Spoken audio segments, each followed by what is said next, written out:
What up, guys? This is the Power Up Mushroom coming to you guys with a video of, I was just thinking about this, and it's just like, why not do a video on a topic I'm thinking about, because that's what I do. So anyways, one of the topics I was just thinking of is just that, I was talking to my friend and we were talking about games that we liked that everyone else hated, and I just thought it'd be a pretty cool topic to just kind of throw together maybe 5 games that I really enjoyed that everyone else hated.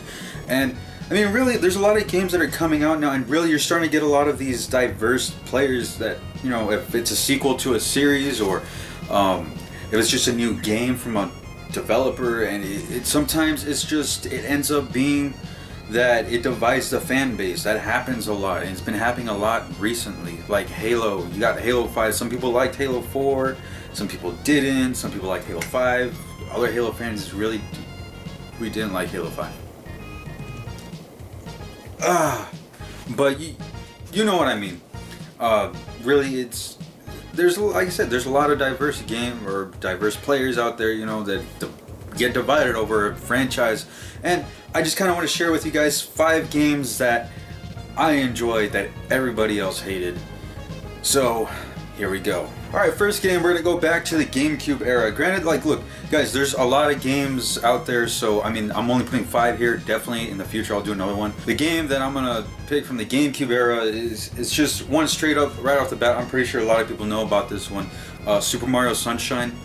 This was one of those games that I really did enjoy. I enjoyed it very, very much. It was one of those games that I picked up along with my GameCube, and I never understood why people hated it until later on. But to me, I wasn't expecting anything like a Super Mario 64. I wasn't expecting anything like that. I just saw the game, I played a demo at the store, and I really enjoyed the game, so of course I bought it at the store. And this one, I played it over and over again, and I guess I kind of understand why people hate it and why they don't like it. But to me personally, I thoroughly enjoy this game a lot, specifically because of the new environments. The environments in this game, really, it looks awesome. The game, I think, it still holds up very well with how the design went, the art style, and it just works very well. Except the talking, just the voice acting in the Mario game. This is one way you don't do it. But I enjoyed a lot of the chase scenes. I enjoyed a lot of the the chase scenes with Shadow Mario. I enjoyed the puzzles. Like the puzzle warps, the secret warp zones where you can go into like space or whatever, almost like Super Mario Galaxy type puzzles. Just the whole concept of cleaning up the island with paint or with water. There's something satisfying about cleaning something up that isn't my room. So, like I said, I thoroughly enjoyed it. I enjoyed the locations in the game. I enjoyed 100%ing this game on all the files.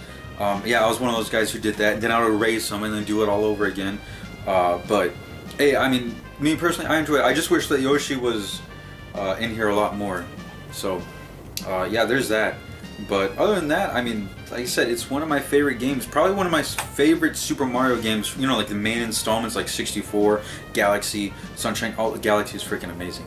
But this one, definitely, I think that it got so much hate from when it was released. Maybe people now, I've noticed, they've kind of started going back and kind of appreciating it. But me personally, every time I mention this game, people are like, "Oh, that game was terrible," or "That game sucked." That's all I hear. So, I just think that this game gets a lot of unnecessary hate from people. Second game, this one we can kind of go back to the PlayStation era. This is in the 90s. I saw this game on the shelf, and I heard that it was completely different. But a lot of people, they did not take very fond to the change of this game, and that is Final Fantasy Tactics. This is the PSP version. This is the definitive version. So if you're gonna play this game, play it on the PSP, because I think it's a lot better and the animations are way better. It's a strategy game that you have to think. You have turns, and you have all these different classes that you have to. There's a lot of thinking involved. It's not your traditional Final Fantasy game. It's really like a real-time strategy game. Really, that's what it is. And at the time, I guess people just saw it on the shelf and they picked it up. Like they just, without looking or whatever, they just saw it. Oh, it's another Final Fantasy game. I'm gonna pick it up. And at the time, I remember my uncle. I had some friends. They played it later on, and just. They would always tell me like, oh, that game sucks, there's nothing cool about it or anything. And really, it's just, it's like I think this game was so misunderstood. Now I see, again, just like Super Mario Sunshine, this game is getting more appreciated as time goes on. But for the time and when I played it, I'd get really criticized for playing this game. Specifically, also when I picked up the PSP version, kids in school, man, they really bashed on me because they said that, oh, that's not a real Final Fantasy game. It sucks. It's just a strategy game with a Final Fantasy skin. And it's just, to me, I was just like, no, it's much more than that. I enjoyed the characters. I enjoyed, just the whole battle system of this game was really, it was something you had to study. And that's something I really appreciated because I felt like I was doing things, I was learning, and I got really good at the game. And the War of the Lions, like, it adds so much more. And I think they added some new jobs in there for your characters to do, and it adds a whole new depth of, like, gameplay. And the story, like I said, the story is good, and the cinematics are amazing in the PSP version. So like I said, pick up the PSP version if you can. That's the best one. Fallout New Vegas, I think it got a lot of unnecessary hate at the time. When I didn't buy the game first. I actually got it. Someone borrowed it to me. Junior, you know who you are. You borrowed me this game. Thank you for it because it was amazing. This is actually the copy he gave me too because mine broke. So thank you, Junior. But yeah, and at the time, the game, it got a lot of hate. People would say, oh, there's not a lot of action, there's too much talking in the game, there's not enough explosions. And at the time, I guess first-person shooters were really, like, kind of exploding. There's a lot of, stuff going on. And this game, really, it set more of, there was a lot of storytelling in this game, specifically in areas and vaults, through characters. There was a lot of character development. This thing also, it introduced a bunch of new things that I really enjoyed. Like the crafting system was more in depth, the survival system was better. You had this character wheel that would, you could tell your character what to do or how to react in certain situations. I think it really went unappreciated because in New Vegas, it really took kind of like the desert feel for Las Vegas, so like more the outskirts, and really there's nothing out there, and that's what they felt like there was nothing in the game. And me personally, I played the game like to death, and I think that there's a lot of stuff in the game. You just have to go looking for it. It's really all about exploring in this game and getting to know people and talking to them. And I think this game was really misunderstood at the time. Like I said, now New Vegas it's getting more of the appreciation from fans after Fallout 4, because Fallout 4 did away with a lot of things that New Vegas had established. Like, New Vegas did the karma system right. I think it was really well put into the game, and Fallout 4 just completely got rid of it. I don't know why. And the armors in the game, and like I said, all the weapons that you craft and all the new things you could do in the game. I really thoroughly enjoyed the game for what it was, especially if you guys can. Let me see, the Ultimate Edition. I recommend you guys pick this one up because this one comes with all the DLC, and not only that, but the Fallout disc is a lot different too. Like, it has like the Game of the Year type thing, like a vault. So I think that's pretty cool. So you guys should definitely, if you haven't, give Fallout New Vegas a try. If you've heard of bad things and you didn't pick it up because of that, definitely just jump right in there and give it a shot. I'm pretty sure you can find it at GameStop for like less than like $5 or something. So. Metroid The Other M.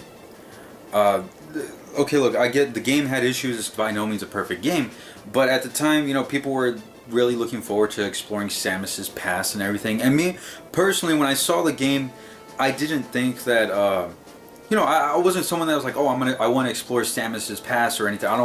Me personally, I don't want to know anything about Samus. I was totally fine just playing a Metroid game and just getting right into it. I don't know about. Like Nintendo, when they start creating lore or something, to me, a new Zelda game is a new Zelda game, but the lore is cool, but in the beginning, they didn't really have that in mind. And I'm pretty sure with the Metroid games, doesn't feel like with the other, I don't think they had that in mind, but they tried doing something with it, and it ended up with terrible voice acting. But if you're into like the old school side-scrolling Metroid games, that's where I really enjoyed the game. That is why I enjoyed the game, for the gameplay and the action. And when I heard about the game, people were telling me that, oh, it's terrible. Don't play the game. It's the worst Metroid game ever made. Don't even touch it. And it's not even a real Metroid game. And it was crazy because I heard Metroid fans telling me that, and I'm just like, oh my god, the game must be broken, or god dang. must be that bad. It's bad. And no, I played the game, and you know, immediately I went in with such low expectations. I was thinking like, oh my god, this game's gonna crash. I'm gonna go through glitches. I'm gonna, you know. So I started playing the game, and it's just like everything I expected from the game, it was there. I expected a side-scrolling Metroid game with like, you know, a little bit of platforming and all that stuff. And thoroughly, I enjoyed it. I enjoyed the game. The story, not so much. I could do without the story at all. I just wanted to play a side-scrolling Metroid game on my Wii, you know. Yeah, and I played the game, and I really, really enjoyed the game, you know, for what it was. I enjoyed the side-scrolling, I enjoyed the platforming, I enjoyed the action. I could have done more without the auto-aim, you know, for Samus or anything, those 3D sections, but, I mean, it is what it is. But I really did enjoy how Nintendo kind of put together the old school and the new school, and kind of, it was a nice blend. If only they could have done better with the story, I think people would have appreciated it more. But by no means, I don't think it's a terrible game. I don't think it deserves all the hate that it gets, because this game did have a lot of fun moments. There was a lot of crappy moments, but there was a lot of good ones too. And I like I said, I enjoyed the game personally. One thing I didn't like though is how you had to wait for the commander to tell you to like activate something, you know, one of your abilities. Like if Samus has them already, like just freaking use them. That is one of the things I did hate. I did not like that. But anyways, yeah, I do think that this game kind of gets a little more hate than it deserves. So yeah, definitely that. So there you go. Dead Space 3. Now when this game came out, you know, people were like, the demo, I'm gonna tell you guys, the demo's scary. I got scared, but I know this game like the back of my hand because of the replay value in the game. Definitely this game is not the scariest game, but it did get a lot of hate because people are like, oh, you know, that it's actionized and there's a story, and there's this guy wants to save his girlfriend or whatever. And me personally, I just want to enjoy a Dead Space game. And when they said it was co-op, that's really where the horror stuff happens. And I guess because I had a friend, his name is Jesse. Jesse, you know who you are. Him and I, we bought this game midnight, and we played this game like crazy. We played every day. We're actually just running through it again right now. And granted, yeah, the story is not that good, but the opening for the game is probably one of the best openings I've ever seen in like any game. And really, I think this game is really underappreciated for what it is. Really, like I said, the horror lies in the co-op modes, or in the co-op mode for the campaign. When people I might see something and my partner doesn't see it, or when he sees something and I don't see it. I really wish there were more sections like that. But for what the game was, where you could craft your own weapon and just kill space zombies and stuff, it's a really cool game. I did enjoy playing it. Like I said, people really hated and bashed on the game, and because of that, we're not getting a Dead Space 4. And I'm still pissed off because at the very end, you have 13 moons surrounding the Earth. Spoiler alert! And then it ends, and I'm just like, by the way, that was in the DLC. So yeah, I do think this game gets a lot of unnecessary hate. I understand why people hate it, but I don't think that the game deserves a lot of that hate, because this game definitely does a lot of good things. Like the gunplay, it's fantastic. The atmospheres, they did pretty well. I do like the graphics in the game. They do pretty well in that. The story, you can probably, it's probably not even that good. But I mean, it's probably one of the best crappy stories out there. You know, it's real cheesy. But I did enjoy it. Don't think it was like super cheesy, but it was basically this guy going after to save the world for his girlfriend or whatever. It was over the top, but it's still a lot of fun. If you have a partner, definitely this is one of the games I would play. But like I said, I do think it gets a lot of unnecessary hate for what it is. Anyways, really, those are the games that I kind of say that I think that people hated that I thoroughly enjoyed. But yeah, I mean, hey, leave a comment in the section. You know, there's a comment section down below. Upvote if you're watching on Vidme. Like, comment, subscribe if you want to see more. Do a video response if you want. Just let me know what games that you really enjoyed that people hated. That happens a lot. It's been happening a lot recently.